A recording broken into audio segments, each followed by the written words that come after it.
And then God sent a beautiful rainbow as a promise that he would never flood the world ever again. Isn't that wonderful? Miss Stormpus? Yes, Jimothy? Why did God have to send a flood? Why couldn't he just make the bad people nice? Good question, Jody. Let's touch on this. 1. God didn't send a flood because he was out of options or out of love. God is patient and serious about sin, but the flood is not God starting over because he wants people crushed.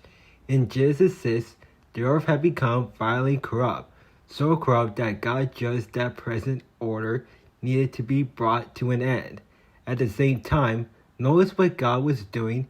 He was preserving life through Noah and his family. The flood wasn't God saying, I'm done with you. It was God saying, this world is beyond what natural restraint can fix. Time for judgment and rescue at the same time. 2. Why didn't he just make bad people nice? Because he made real people with real freedom. God's plan involves genuine love. Love can't be forced. If God made people nice, that would be God's overriding choice, not winning hearts. Scripture echoes that principle. 1 Corinthians 13:5, Revelations 22:17. 3. Judgment is what sin naturally leads to when it's allowed to grow unchecked. Sin isn't just a bad habit, it's a destructive power.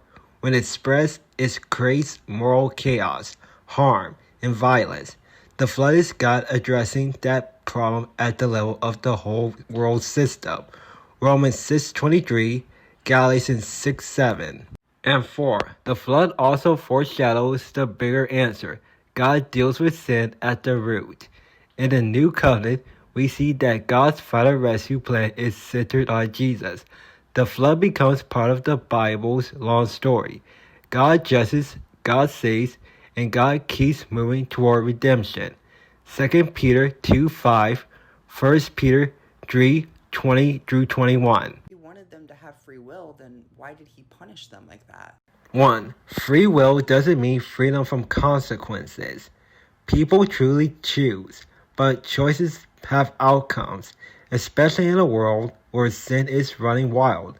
When Scripture describes God judging, it's not God losing control, it's God responding righteously to a world that has spiraled into violence and corruptions.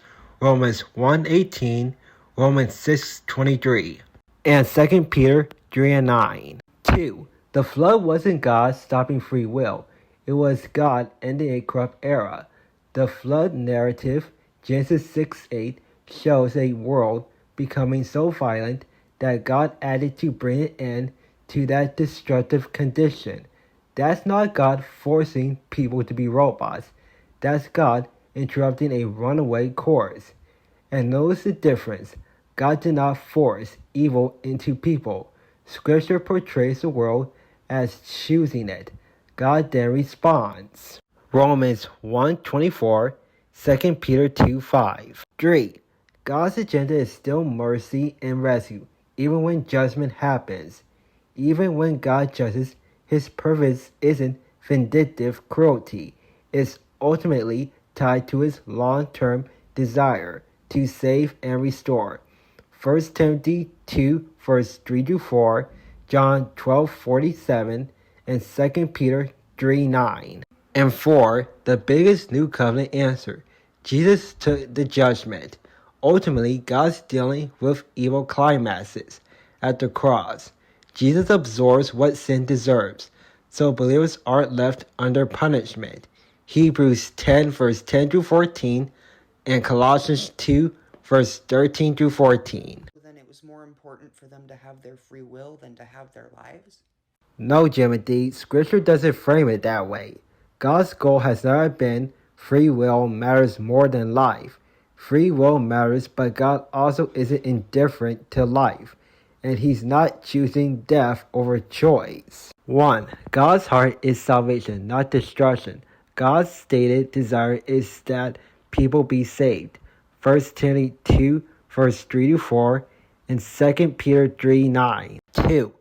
Judgment isn't God enjoying harm. Sin brings death as its wage. The Bible ties death to sin, not to God being randomly violent. Romans 6:23, and Romans 1:18. 3. Jesus is the real answer to what happens to people. When we get to the cross, we see that God deals with the deadly consequences of sin through Jesus, not by leaving people stuck under punishment. Hebrews 10:14, Colossians 2 verse 13 through 14.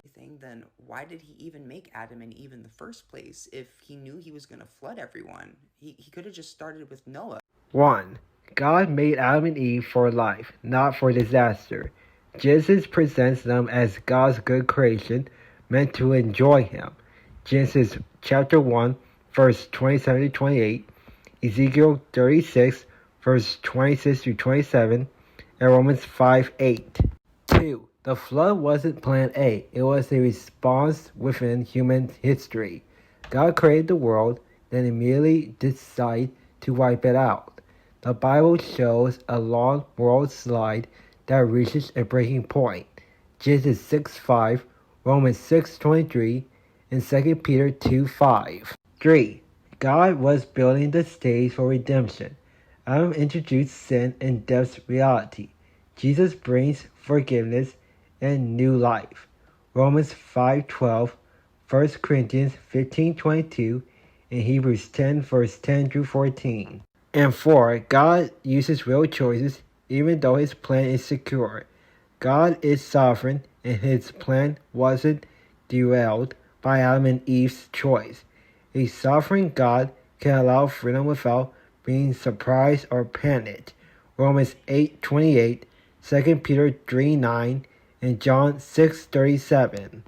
So there you go, Jimothy. I hope you found this helpful.